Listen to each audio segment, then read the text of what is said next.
On the 23rd of April 2021, I decided to have rabbits added to my collection of animals, and this thought was greatly influenced by the fact that they take up very little space. They are easier to feed, and I have grass around where I'm staying, and I wanted to learn about them because rabbits are the one thing that I know nothing about, literally. I didn't know much about rabbits because I have not had any experience of rearing them or having a neighbor rearing them. So I wanted to have the feel of it, and also I'd had so much knowledge and research, and watched very many YouTube videos about rabbit keeping and all. So I wanted to apply this knowledge, so I decided to start out. I built this hutch, and it's all made out of mesh, because that's what was basically advised. And then I divided into two, and one section was for the male, then the other section was for the females.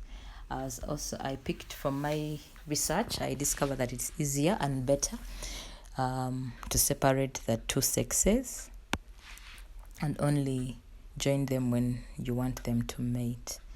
It's much easier. I got a male buck, which is French, and the females are local breeds.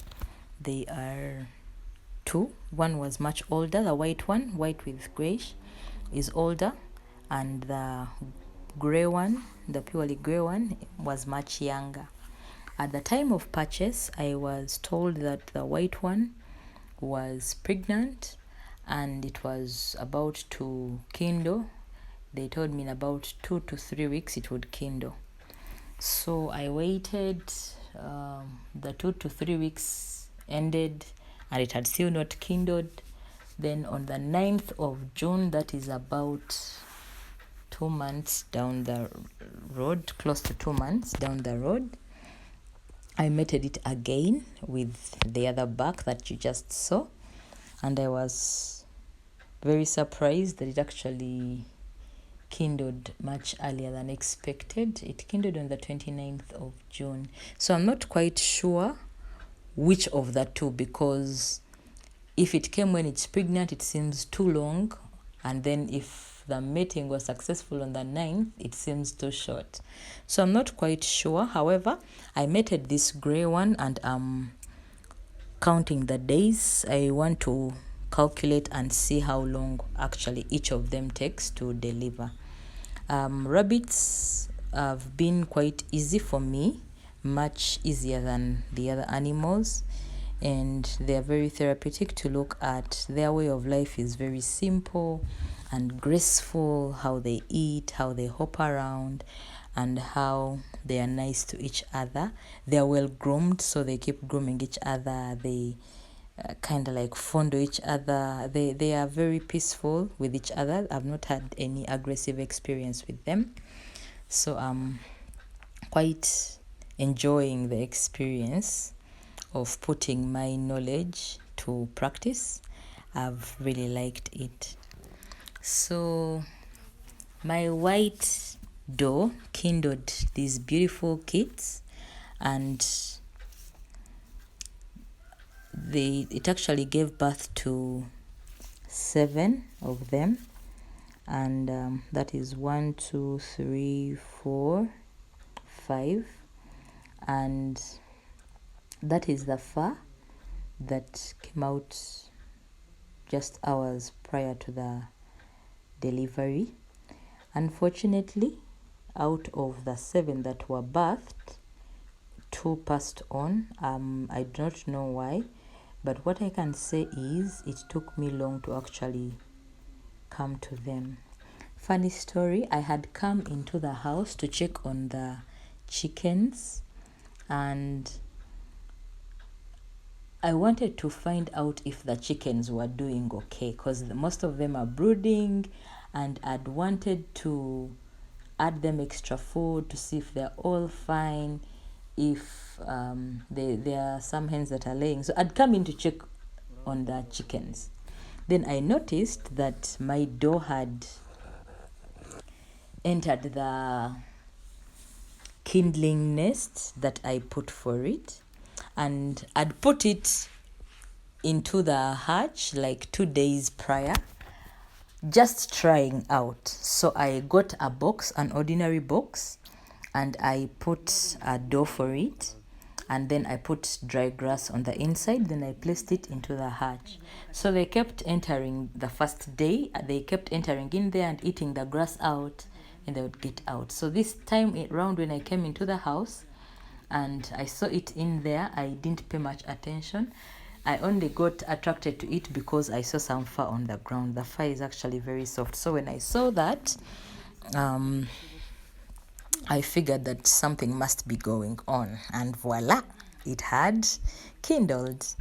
And I was very excited at that point. I was very ecstatic, like I was very, very excited. It's like I'd gotten the best news of the day. Well, it was the best news of the day. And so I was advised to breastfeed them.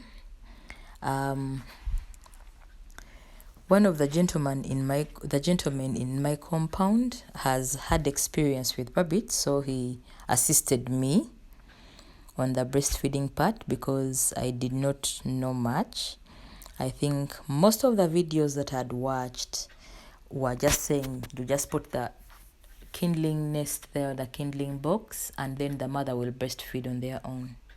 Like, I'd not seen one where they actually breastfeed. So I decided to go with this information because it makes logical sense. Like, imagine being left there to hustle for your own breast milk and then being assisted to breastfeed. I figured being assisted is a much better deal. So I decided to try that out, and at first would attach it to the breasts, and they were finding it very hard to suckle, but with time they were actually suckling quite well. They had a strong and firm suckle, which was really nice, and the experience was very exciting for me because I got to see what the kids look like.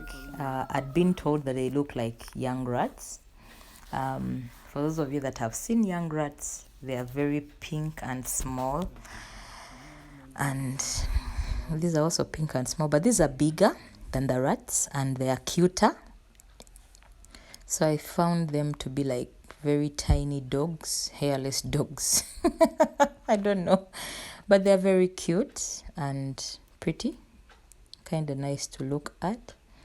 And they were very easy for me on the first day because when they are breastfeeding, you can actually tell that this one is breastfeeding for real and this one is satisfied because the abdomen distends. Then you can see the whitish color of the milk through the skin of the abdomen because it's quite light, and so it was very fulfilling to see results, to see it actually happening in real time.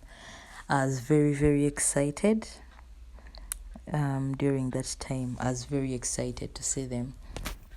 It took us quite some time to get all of them well breastfed because we had to keep attaching each one to our breast so that it can take its time, get satisfied while breastfeeding.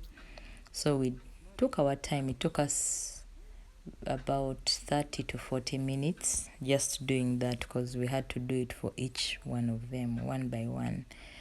And at the end of the day, they were very satisfied and they had learned how to suckle. I think they could recognize the mother's breast, and the mother was very calm. Like, she was not aggressive at all.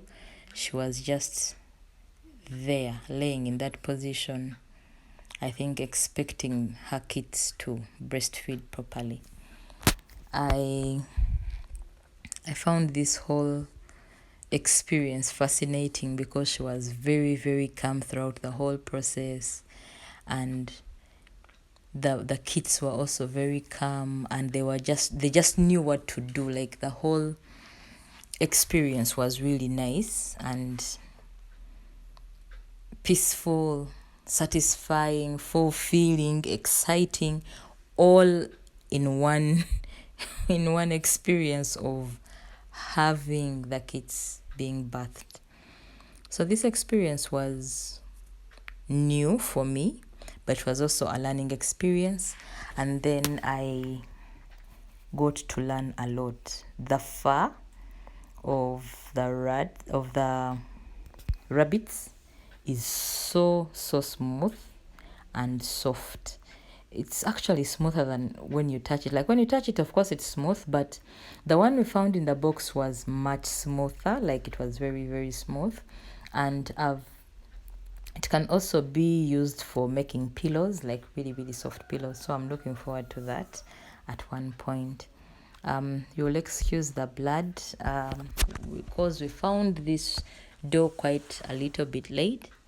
We did not get enough time to clean it, but also we were comforted by the fact that these doors usually clean themselves out. They're actually very neat and so hygienic, so they keep cleaning their fur with time. So that was not the biggest worry we had. We just wanted to save as many kids as possible because at this point we had suspected that the first ones could have died of hunger. Well, it was an option, but you really can't tell. So after this whole breastfeeding session, which seemed to take quite a long time, we separated the mother from her kids. We left her to be by herself and to rejuvenate and clean herself up, do all those other things. But I'll be sharing that in the next video, which is very, very exciting. So please don't miss it.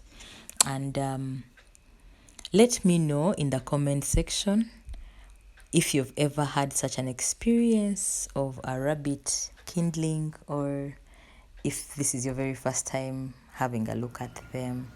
I would really love to know, like, what was it like for you? Were you excited? Were you surprised? Did you see what you expected, or were you totally surprised and blown away like I was?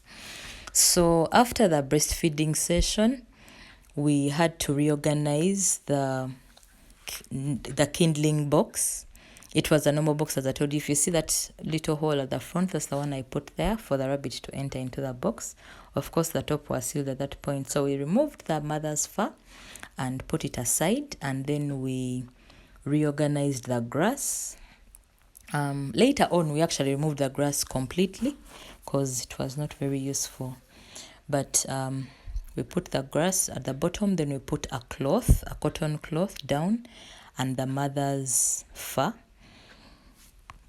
on top of the cloth to just keep them warm and comfortable, and also to get to know the mother's scent, and the mother to also get to know the baby scents. So we placed them in the box, and then we covered them with cotton to just keep them warm. Funny enough, throughout that night, I was quite scared. I barely slept throughout the night because it rained so heavily, and I kept thinking about my new kids. I was scared that probably the cold would affect them. So first thing in the morning, I came to check on them, and I was so comforted when I saw all of them alive and well. I was very excited. So I feel like they don't just die so easily from hypothermia or coldness. So I don't know whether it was the cotton or where we put them, but they were quite safe. I had debated on whether to leave them at the hatch or to bring them into my house, but then I decided to leave them in the hatch because I have a cat, and Luna has not grown up with rats, so I feared that she might eat their kids thinking that they are baby rats. So I didn't want to risk that, and I opted out of keeping them in the house. Yeah, so that is it, and thank you so much for watching this video, and see you in the next one.